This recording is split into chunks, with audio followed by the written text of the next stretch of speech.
The following Defending Our America episode is presented without commercial interruption by Sig Sauer.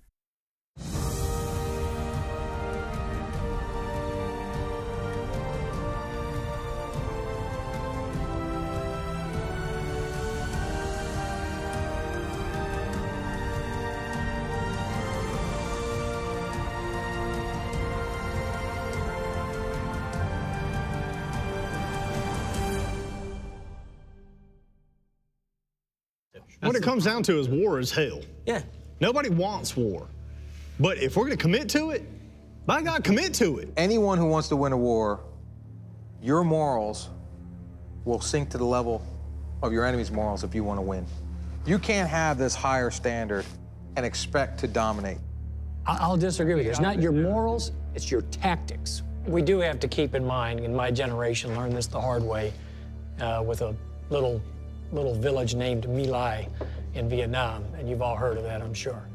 So there has to be some rules of engagement to control and keep something like that from happening again. It was a situation where the guy went nuts, he was crazy, whatever. He was angry, he was upset, he lost a lot of guys, and he was going to take it out on this village. And basically just went on a killing spree. This shouldn't happen ever in war, and it should never happen from our side.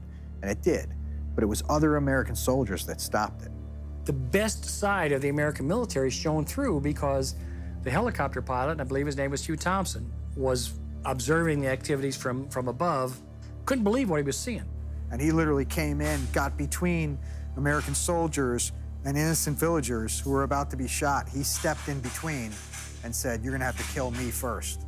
So, I mean, extremely brave, and he did what America is most known for. That took guts. Not just the act of heroism that he did to place himself in harm's way and go try to rescue these Vietnamese, but he knew the difference between right and wrong. He knew that what was happening was wrong. It was criminal. There was individuals that saw, this is not us, this is not how we operate, and they prevented it from going on further. It's an unfortunate, terrible part of our history, but it's a history we recognize, you know, and we certainly have learned from it, I think, and it is something I can't see ever happening again. Our soldiers are different from any other soldiers in the world. I remember seeing a graphic when I was in Iraq, the first tour back in 2004, of the Al-Qaeda and the terrorists in Iraq, and it was a woman and child with the terrorists behind them, using them for cover, shooting an American soldier. And on the other side is an American soldier holding a woman and child behind him as he protects them and takes fire from the enemy. And just like the Abu Ghraib situation, you know, everybody agrees that was bad stuff, okay? Those guys should have been punished. They should have got their asses kicked, but it should have been done in-house, and it should have been done, gotten over with, put behind us, learn from it, and move on. I spent a lot of time at Abu Ghraib. I spent over a year in Iraq. I did 3 tours there, 2 with the FBI, 1 with DOD. You know, the conditions there are horrendous, and they were horrendous.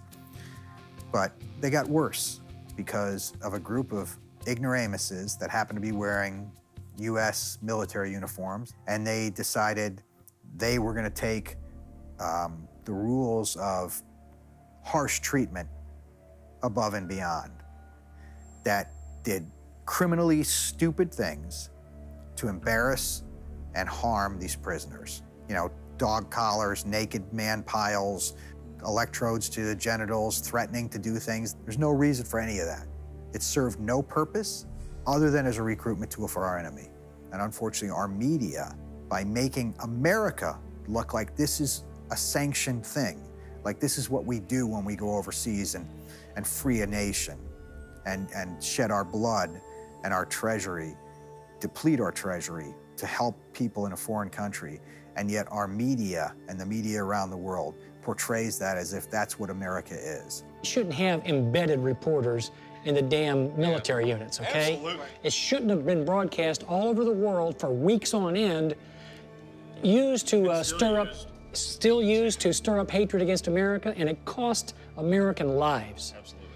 Who do you see going down for that stuff? Like, that thing happens. Low-level guys. It's ridiculous. Like, that stupid stuff, childish, we should not be doing that stuff, really doesn't. But in the end... Somebody who has no idea it even happened that day.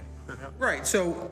Because you're the leader that let that happen. That's disgraceful when you have a low-ranked individual getting crushed for that. Like, you telling me that that person at that rank was making decisions on doing that? Whoever up the chain decides to pass that down and doesn't get held responsible for that, that's disgraceful. It's that strategic corporal initiative, right? So somebody kind of lower in rank ends up doing something stupid in wartime, and somebody else who's never been trained in that atmosphere at all, but has the authority to make rules, says, well, this is what we got to do. Add a rule, add a rule, add a rule. Pretty soon your ROE is a phone book, right? And now you're handing that to an 18-year-old and says, good luck, go do great things. The event itself was extremely unfortunate, but the promotion of it was tragic. I mean, it led to deaths, innocent deaths, on our side and on the side of the Iraqis, because it emboldened our enemy. It was a recruiting tool for our enemy, and when they recruit, they don't recruit for any reason other than to kill more people. So when Al-Qaeda takes that, and Al-Qaeda in Iraq is emboldened, and all of a sudden there's money and men and munitions flowing into Iraq to kill people, it's because of how Abu Ghraib was handled in the media. It should never have happened. And again, it's stopped by Americans, and we prosecuted those that did it, and that's not the norm throughout the world, but in America it is. To prevent those atrocities from happening again is to have effective leadership, both in your officer corps and in your NCO corps. You have to have people who, number one, understand what their responsibilities are. They have to be given clear and well-defined rules of engagement. And they have to feel that they have the support of not only their leadership behind them, but the country behind them. They know their families support them. They know that the people they fight alongside, that they support each other.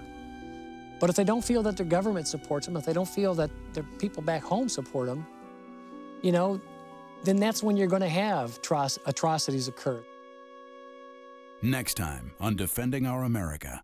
The term waterboarding should never have ever been made public.